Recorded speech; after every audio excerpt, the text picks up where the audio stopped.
मेरे channel education classes में आप सबका बहुत बहुत स्वागत है। दोस्तों, अगर आपको मेरी वीडियोज अच्छी लगती हैं तो इन्हें लाइक जरूर कीजिएगा और मेरे चैनल को सब्सक्राइब कीजिएगा। आप जैसे ही चैनल को सब्सक्राइब करेंगे साथ में एक छोटा सा बेल आइकन आएगा, उसे जरूर प्रेस कीजिएगा ताकि आपको मेरी हर वीडियो का नोटिफिकेशन मिल सके। और हाँ, अगर आपका कोई क्वेश्चन या क्वेरीज है तो प्लीज़ मुझे कमेंट बॉक्स में ज़रूर लिखिएगा। मैं आपके सभी कमेंट्स पढ़ती हूँ और आपके कमेंट्स मुझे बहुत मोटिवेट करते हैं। तो दोस्तों, ये जो चैनल है specially MA in education, BEd और जेबीटी और बीटीसी क्लासेस के लिए है। इसके अलावा जो स्टूडेंट सीटेट, टेट और एजुकेशन में नेट का प्रिपरेशन कर रहे हैं उनके लिए भी बहुत ही हेल्पफुल होने वाला है, क्योंकि मैं एजुकेशन के हर टॉपिक को यहाँ पे कवर करूँगी। तो अब देरी किस बात की, जल्दी से चैनल को सब्सक्राइब कर लीजिए। और अब स्टार्ट करते हैं आज का टॉपिक। दोस्तों, आज का टॉपिक स्टार्ट करने से पहले मैं आप लोगों को बताना चाहूँगी कि अभी तक हम क्रिएटिविटी से रिलेटेड कितने सब टॉपिक्स कंप्लीट कर चुके हैं। कॉन्सेप्ट ऑफ क्रिएटिविटी, जिसमें हमने किया meaning, definitions and examples. Elements या components of creativity, nature and characteristics of creativity, ये हम कंप्लीट कर चुके हैं। Stages of creativity, characteristics of creative children, यानी कि जो सृजनशील बच्चे हैं उनकी क्या विशेषताएं होती हैं।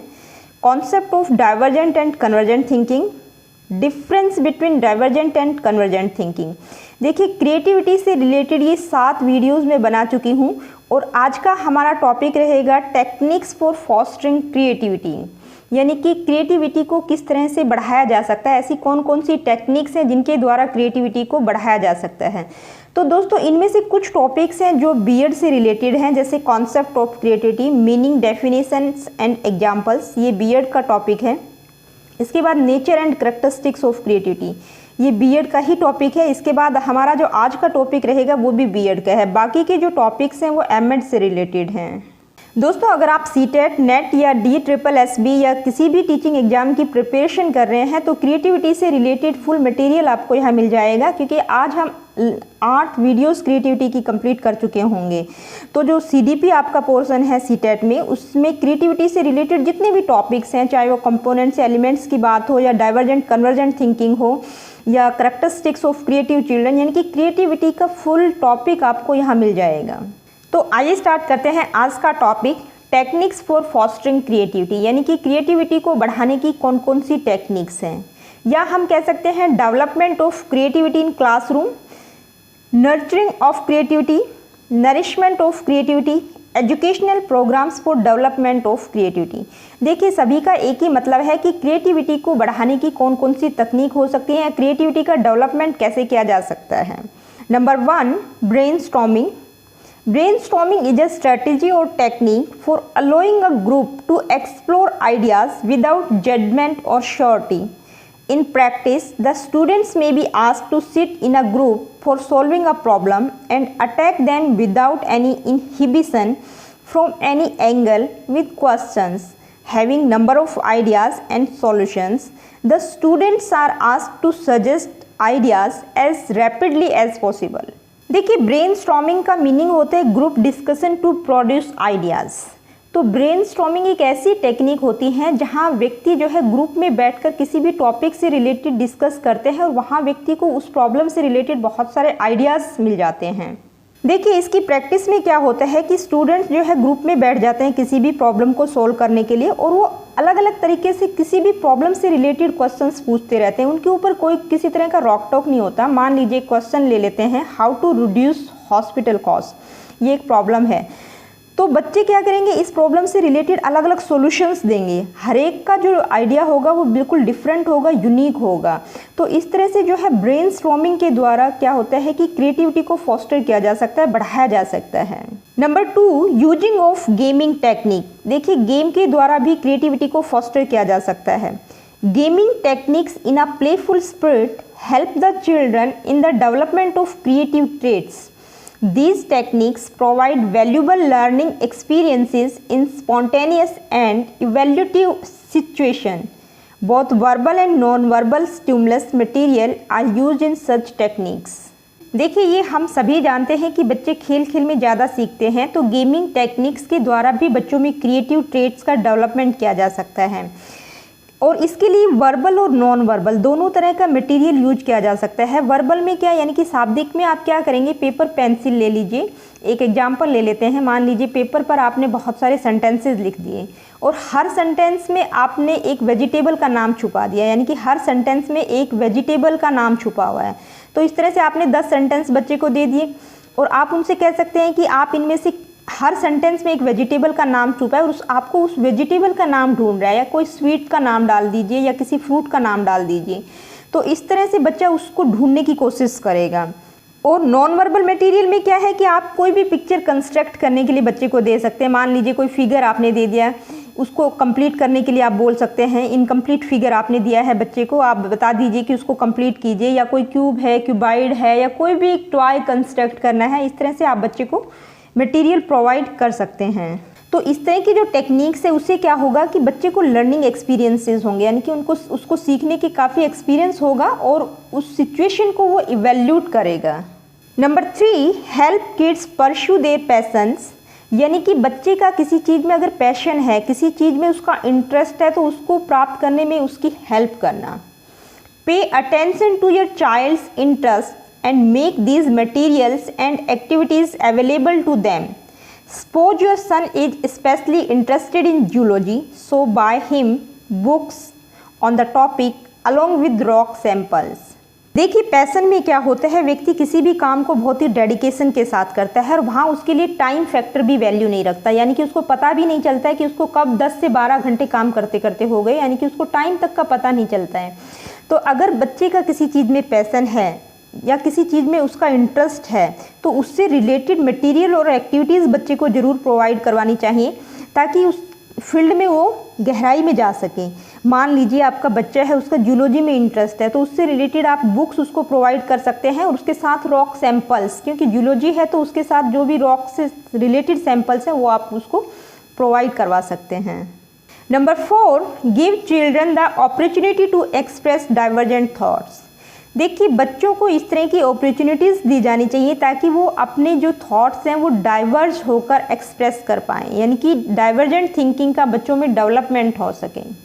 Encourage them to find more than one route to a solution and more than one solution to a problem.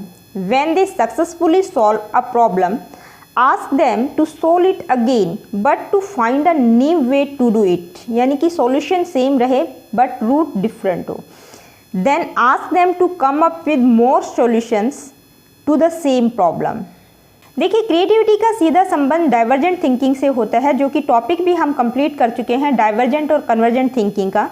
तो बच्चों को इस तरह से अपॉर्चुनिटीज़ प्रदान की जानी चाहिए ताकि उनमें डाइवर्जेंट थॉट्स का डेवलपमेंट हो सके, यानी कि बच्चे को इस तरह से इंकरेज किया जाना चाहिए कि किसी भी प्रॉब्लम को अगर वो सोल्व करता है तो उस प्रॉब्लम का सिर्फ एक ही सॉल्यूशन फाइंड आउट नहीं करना, उस प्रॉब्लम को अलग अलग तरीके से डिफरेंट तरीके से वो सोल्व कर सके। मान लीजिए कोई मैथमेटिकल प्रॉब्लम ले लेते हैं, बच्चे को आपने दिया x + y = 7 होता है, तो बच्चे को जो है सॉल्यूशन तो सेम ही रहेगा कि आंसर आपका 7 आना चाहिए, लेकिन आप इसको कितने तरीक़ों से कर सकते हो। तो अब बच्चा कहेगा 3 + 4 भी 7 होता है, 2 + 5 भी 7 होता है, ठीक है।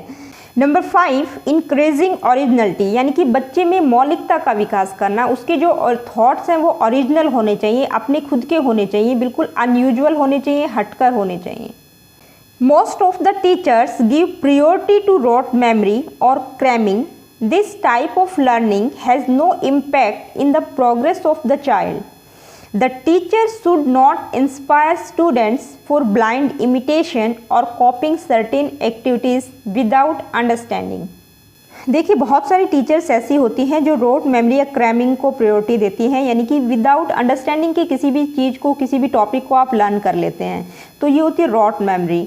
तो इस तरह की जो लर्निंग होती है उससे बच्चे का कोई प्रोग्रेस नहीं होता, किसी तरह की क्रिएटिविटी का डेवलपमेंट नहीं होता, यानी कि बच्चा जो है बिल्कुल जैसा टीचर ने उसको लिखवाया है उसको वैसा का वैसा क्रैमिंग कर लेता है, बिल्कुल उसको वैसा का वैसा याद कर लेता है, तो उसका अपना वहाँ पर कोई आइडियाज़ नहीं है, कोई ओरिजिनलिटी वहाँ नहीं है। तो टीचर्स को कुछ भी एक्टिविटीज़ अगर वो करवाती हैं तो इस तरह की विदाउट अंडरस्टैंडिंग के बच्चों को नहीं करवानी चाहिए, इस तरह की लर्निंग का डेवलपमेंट बच्चों में नहीं किया जाना चाहिए। Wide scopes should be given in the class for development of original ideas and imaginary powers. Problems and situations should be given to the students to think over these basing on their own experiences and knowledge. देखिए, teacher को अपने experiences और knowledge के द्वारा बच्चों को इस तरह का स्कोप प्रोवाइड करना चाहिए ताकि उनमें ओरिजिनल आइडियाज़ और इमेजिनरी पावर का डेवलपमेंट हो सके। देखिए, जो भी प्रॉब्लम या सिचुएशन बच्चे को दी जाए, यानी कि अगर बच्चे को कोई प्रॉब्लम दी जाती है तो इस तरह से टीचर को प्रॉब्लम क्रिएट करना चाहिए बच्चों के सामने ताकि वो उस प्रॉब्लम के अलग अलग आइडियाज़ दें और जो भी आइडियाज़ हों वो बिल्कुल यूनिक हों। मान लीजिए, एक एग्जांपल ले लेते हैं, how to get more tourist in Shimla, यानी कि शिमला में टूरिस्ट को कैसे बढ़ाया जा सकता है। तो इस प्रॉब्लम में क्या होगा कि बच्चा अपने तरीके से अलग अलग आइडियाज़ प्रस्तुत करेगा, यानी कि टीचर को अपने अपने आइडियाज़ वो बताएगा।